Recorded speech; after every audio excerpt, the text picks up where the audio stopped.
இந்த ஒரு விஷயத்தை செஞ்சாலே போதும் நம்ம நாட்டில் உப்பு தட்டுப்பாடானது ஏற்படாது. அது என்னன்னு தானே யோசிக்கீங்க. நான் அந்த வீடியோவில் சொல்றேன், முழுமையாக இந்த வீடியோ பாருங்க. நம்ம நாட்டில் இப்ப மிக முக்கியமான பிரச்சனையா போயிட்டு இருக்கிறது, அதாவது பல விவாதங்களும் போயிட்டு இருக்கிற ஒரு விஷயம்தான் உப்பு தட்டுப்பாடானது. அதிர்ஷ்டவசமா என்னையோ தெரியா இந்த முறை வந்துட்டு குரங்கு தப்பிட்டு அந்த விஷயங்கள் எல்லாம் ஒரு பக்கம் இருக்கட்டும்.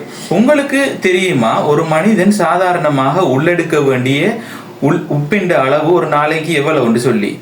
இப்ப உலக சுகாதார ஸ்தாபனம், அதாவது WHO என்ன சொல்லுதுன்னு சொன்னா, ஒரு சாதாரண மனிதனானவன், ஒரு தனிநபர் ஒரு நாளைக்கு உள்ளெடுக்க வேண்டிய உப்பின் அதிகபட்ச அளவு 5 கிராம் அளவு. இப்ப முதலே காலத்திலே எல்லாம் என்ன செஞ்சோம், 1 கிலோ உப்பானது 50 ரூபா போச்சு. இப்ப வந்துட்டு 250 இருந்து 300 வரையும் போகுது. அந்த சாப்டருக்குள்ள நான் வரல, அது இருக்கட்டும். இப்ப 4 பேர் இருக்கிற ஒரு வீட்டுல பாத்தீங்கன்னு சொன்னா 5 கிராம் படி 4 பேருக்கு வந்துட்டு 20 கிராம் அளவு உப்பு தான் ஒரு நாளைக்கு தேவைப்படும். இதை வந்துட்டு 30 நாளை பார்த்தோம்னு சொன்னா 600 கிராம் அளவு உப்பு. ஆனா தற்சமயம் என்னன்னு சொன்னா, நம்ம வீட்டுல மட்டுமா உப்பு சாப்பிடுறோம்?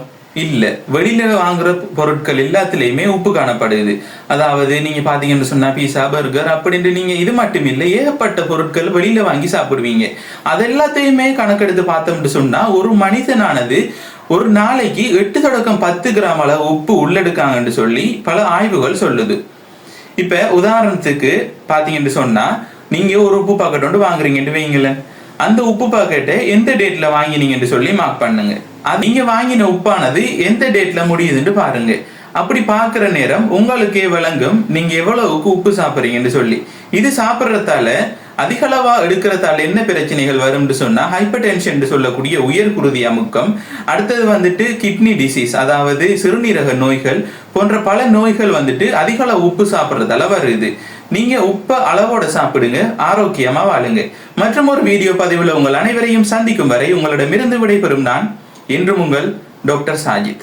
நீங்க என்னுடைய யூடியூப் சேனலுக்கு புதுசுன்னு சொன்னா மறக்காம சப்ஸ்கிரைப் பண்ணுங்க மற்றும் ஃபாலோ பண்ணுங்க.